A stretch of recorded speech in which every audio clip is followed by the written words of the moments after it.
This is the In Focus podcast from The Hindu.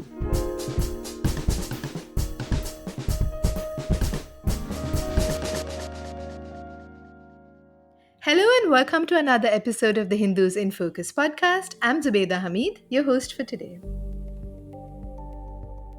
For the fifth time in its history, the Nobel Prize for Physiology or Medicine has been given for research into RNA. This year's Nobel Prize winners, Victor Ambros and Gary Ruvkun, were awarded the prize for the discovery of microRNA and its role in post-transcriptional gene regulation. So, what is microRNA? Why was its discovery important? What are the implications of this for research into human health and diseases? What is the current RNA research in India? And is RNA now taking center stage for its importance in maintaining the balance in our cells, critical to good health and life? We discuss these questions and more with Reety Arora, a molecular biologist with experience in stem cell biology, cancer research, and CRISPR, who is currently principal scientist and head R&D, CRISPRBITS, a company based in Bangalore. Hello and welcome to the Hindus in Focus podcast, Reety. Hi, Zubeda. Thank you for the welcome. Reety, let's start off with just explaining to us what microRNA is.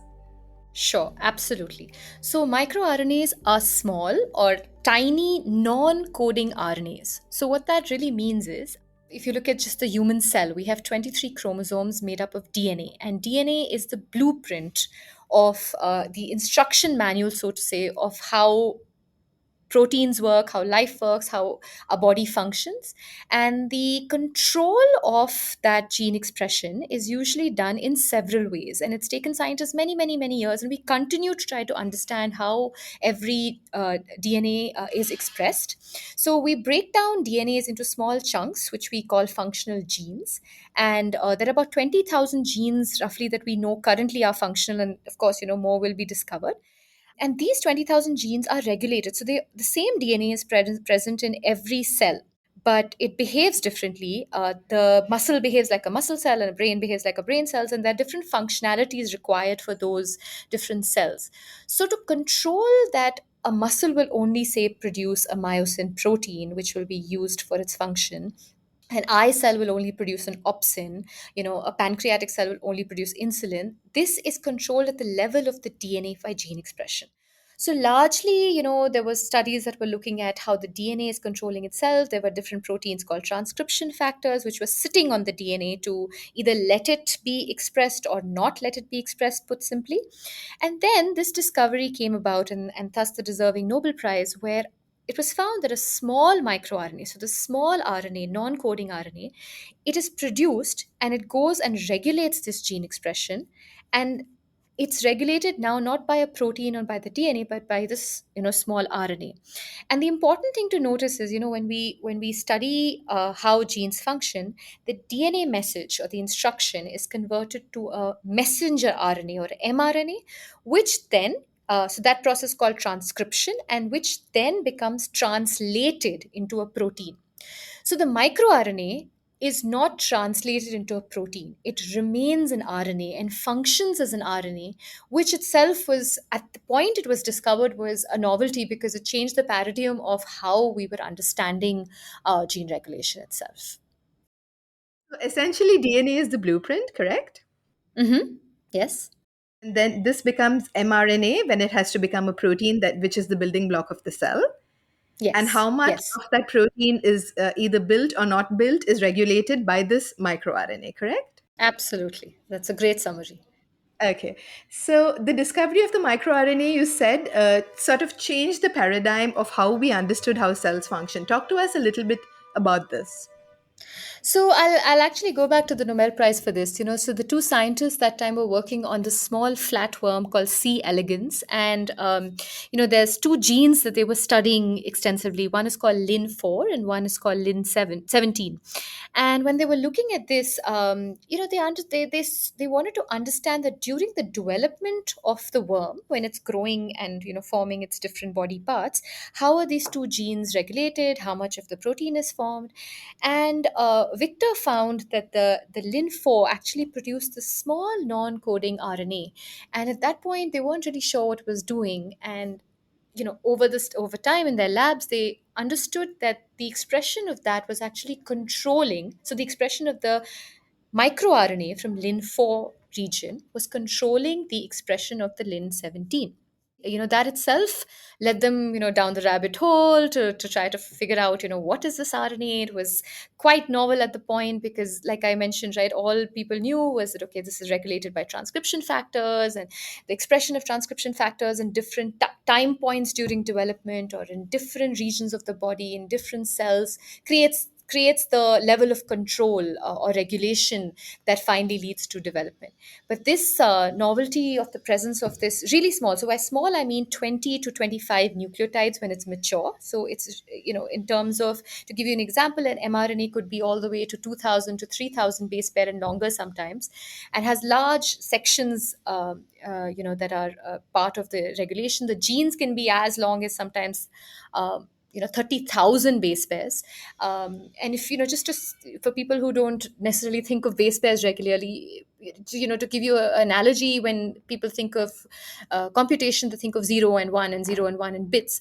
We think in terms of ATGC, which is the way a DNA is written. So base pair would be A is paired with T and C is paired with G. So the sequence in red is read out in that format. So that's why the sort of the discovery led to the presence of this microRNA having this control in another gene. And it took, after they published, it took the rest of the community a while to accept what Victor Ambros and Gary Ruvkun were sort of proposing with their scientific research. And then, of course, that finally led to a large number of microRNA discoveries, including the most important LET7, which seems to be evolutionarily conserved across animals, right? So all the way from starting from C. elegans. So after this discovery, it was initially thought, okay, maybe it's just a flatworm thing and it doesn't happen in other organisms. But now we know that, microRNAs is something that's conserved across species, both in plants and animals. A large number of microRNAs are present in every cell. It regulates a variety of genes. And what's interesting is, often in biology we see one thing regulates another. Here we have multiplicity. So one microRNA can actually, and does also, we have research on that, does actually regulate a large number of genes. Tell us a little bit about gene expression. You said the regulation part is very important. So now the proteins are the building blocks. So they build our cells. The cells build an organism. How much of the protein? How much the protein has to stop at a particular point, right? After its work is done in building that cell. If too much of it is produced, that's not a good thing. Correct? Right, right.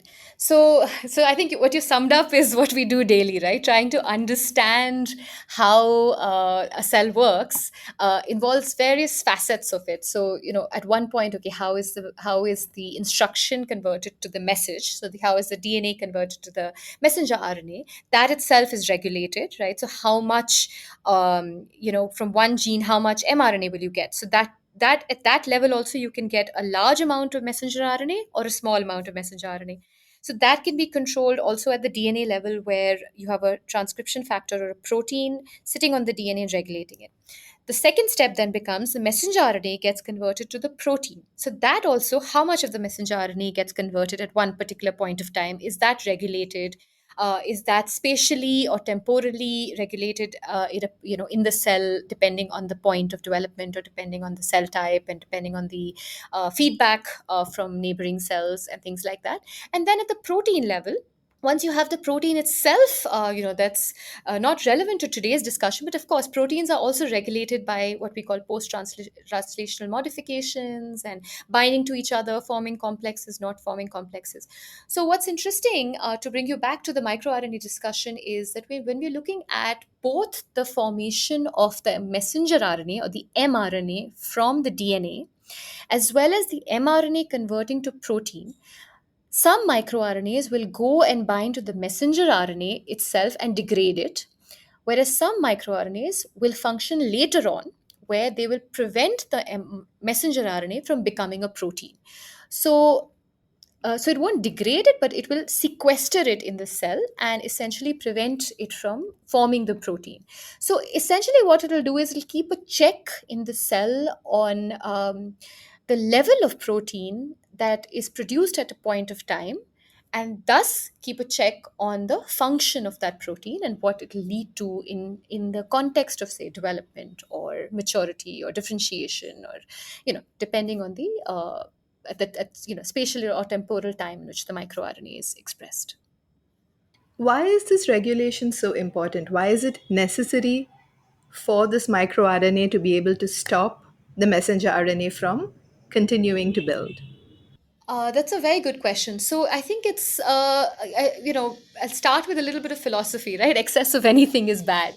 So I guess it's a cell's way of keeping things in regulation, keeping things in check, and also I think staggering.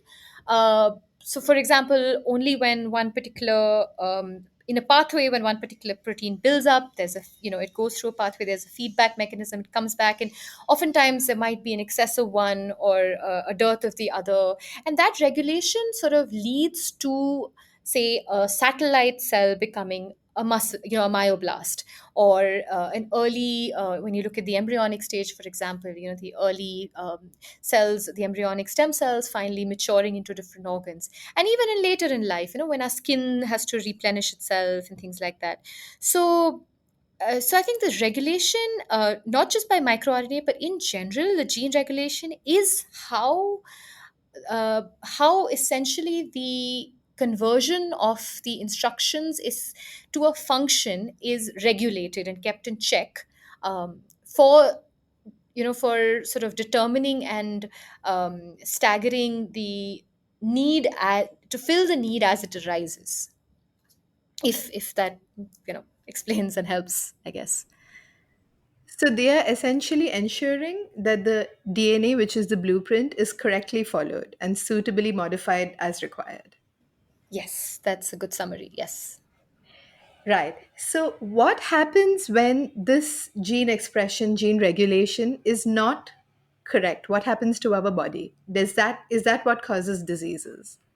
That's absolutely right. So when there is dysregulation in this system, is when we have the overproduction, say, of a particular protein that leads to a large number of diseases. In fact, there are diseases where proteins just build up. A lot of the prion diseases, because of protein buildup and misfolding of the proteins. And there are other, I mean, cancers itself, overexpression of a large number of genes. And when we mean by overexpression of a gene, essentially what we mean is the large production of the protein that expresses, right? So we call them oncogenes because sometimes it's because the DNA gets replicated and you have multiple copies, but other times it's actually just the regulation that is dysregulated, and because of that, that protein is now produced without a check. So in fact, now that there are about 2600 microRNAs that are known or predicted even computationally to be present in the human cell by MER base database online. And a large number of cancers have overexpression of certain microRNAs and underexpression of certain microRNAs when you compare them to healthy non-cancerous cells. And what that is implicating is that these microRNAs are now not doing they are themselves also overexpressed, and then either regulating it too much to degrade the production of certain genes. So the so-called tumor suppressors will now not be produced because their expression itself is hampered. Or when the microRNAs are lower in cancer, that means the genes that they were regulating and keeping in check and making sure, say, only 10 copies of a protein is produced in a cell, now that same check is gone. So 100 copies of that protein is produced in a cell. And that 100 copies is leading to uncontrolled cell division and leading to cancer and other diseases. So it really is sort of a homeostatic balance that gets disrupted, when you have a disruption of regulation of gene expression. And microRNA is like one of the factors that plays a big role in this check per se. That was a very good explanation. Thank you, Reety. Tell us now how can this potentially be translated into how does this help us in medical applications? How does this help us in research? How does this help us in, for instance, being able to potentially treat cancers? Absolutely, that's a great question. So, it's often after any discovery in biology, one can't, and especially after these Nobel Prizes, one can't help but think, how does this help us? So, how does this translate to human health? And that's but natural because we, not, of course, even as curious human beings, not just as scientists, we all want to understand the world and explore the world. But when you look at it from the human context, you also want to understand to help and for therapy. So with microRNA and now with so many years post its discovery and lot of research, we understand the pathway of production of microRNA. We understand that it's overexpressed in cancers and other diseases as well. So there is a lot of research now, including many labs in India, which are looking at therapeutic interventions for targeting this microRNA directly.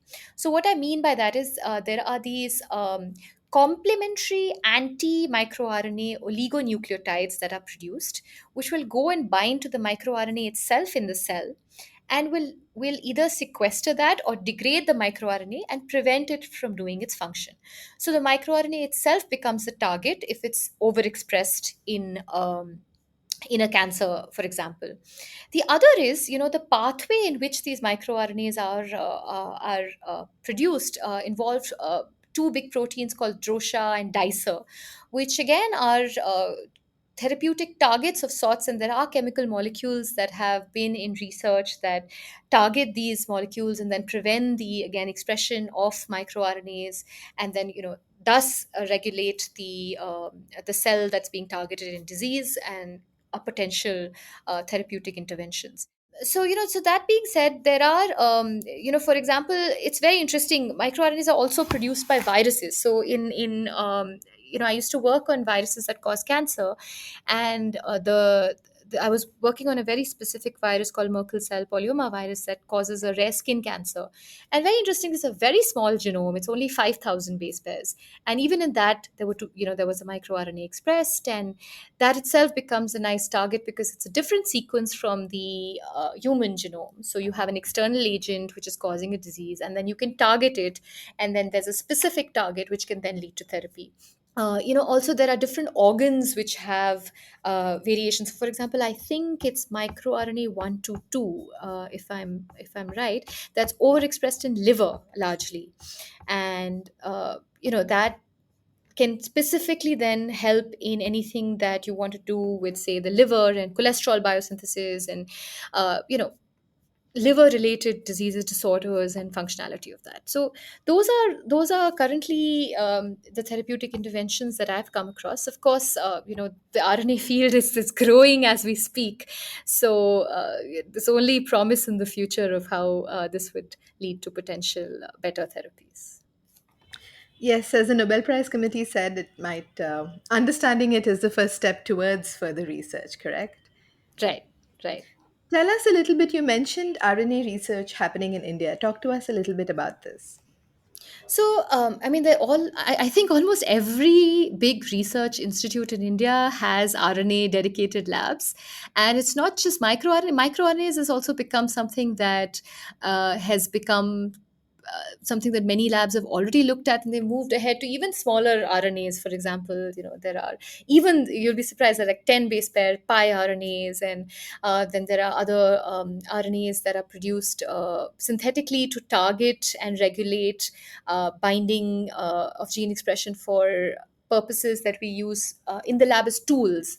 There are in bacteria, there are several regulatory mechanisms where RNAs are produced. And largely they all call now in a generic term of small non-coding RNAs, and that small varies in length depending on organism. So and structure. And um, I think we, in the collective history of biology, we spend so much time understanding DNA, which still continues, of course, that RNA was considered just a sort of, a messenger path. But now the value of what RNA holds is finally understood. And there are a large number of labs looking at regulation, like I said. So, when of course, Victor Ambros and Dr. Ruvkun, they were studying C. elegans. It was many, many years ago. But now a lot of these same microRNAs are looked at in the context of embryonic stem cells in places like INSTEM. In NCBS, you have RNA labs that look at it in various other organisms, different organisms, including all the way from Drosophila to C. elegans to planaria. Then you have, in Pune and in even Isar Mohali and in Calcutta, there are a large number of institutes that regularly publish on microRNAs and even anti-microRNAs. So there are some companies as well even in India, who are primarily doing sort of anti-oligonucleotide therapy. So they anti-sense oligonucleotide therapy. Sorry, I'm correcting myself. So the idea would be that you know the sequence and you generate a complementary sequence to that, which would then go bind and block.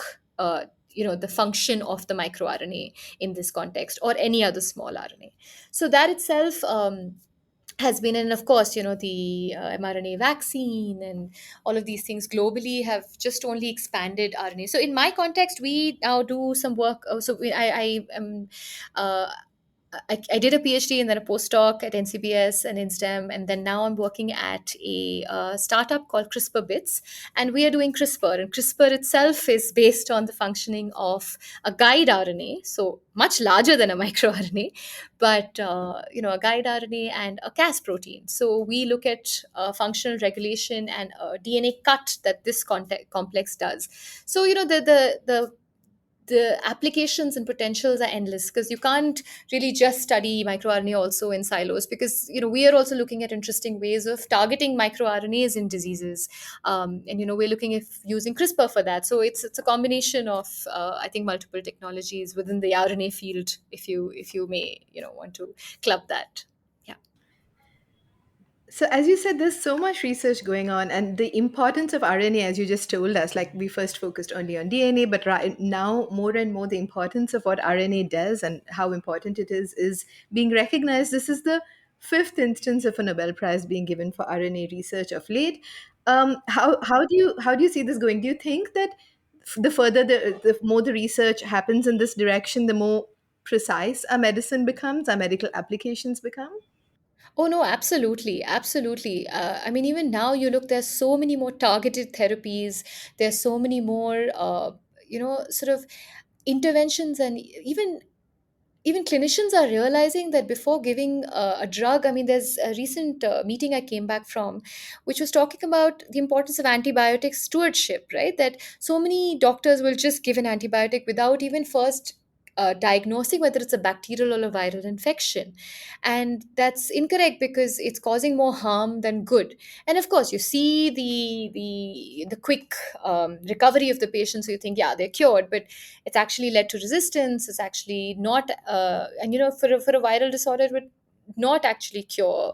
So I think the importance of precision in medicine is becoming a norm as we go ahead, and the knowledge of all of the regulators together, including microRNAs, including other small non-coding RNAs, adds a layer which will help us understand and be more precise in medicine, and also give us novel targets which are easier compared to what we might have been trying to target so far. Is this all a little bit in the future? Last question. Is it going to take maybe 10, 20 years from now that we're going to be able to see applications? Well, I personally think the field of biology is moving very fast, very, very fast. I mean, from the time I was a PhD student till now, there has been so much, even in the CRISPR field, right? There's a Nobel Prize within 10 years of the application being converted to an editing tool. Like the knowledge of CRISPR as a clustered repeat sequence was present for about 30 years, but the knowledge of that being applied to an editing tool and then to get a Nobel Prize happened within 10 years. So to ask me, microRNAs is a little later. This Nobel Prize could have come in earlier. But that being said, that's fine. It's still, I'm happy that, it is gotten its due, and the field has definitely benefited a lot from it. And it is moving much faster as we speak. I mean, there are companies now exclusively working on RNA editing, so for therapy, and they're using a combination of different enzymes and different targeting small RNAs that are, very specifically looking at not just messenger RNAs and their degradation, but also these regulatory molecules like microRNAs, which can be targeted in the disease context to kill the cells that have gone awry or dysregulated. So hopefully quick then. Yes, Thank you, hopefully Reety. quick. Thank you Thank so you. much for Thank you. speaking to us today. Thank you so much, Zubeda. My pleasure. In Focus will be back soon with analysis of the biggest news issues. In the meantime, you can find our podcast on Spotify, Apple Podcasts, Stitcher, and other platforms. Just search for In Focus by The Hindu. We'll see you soon.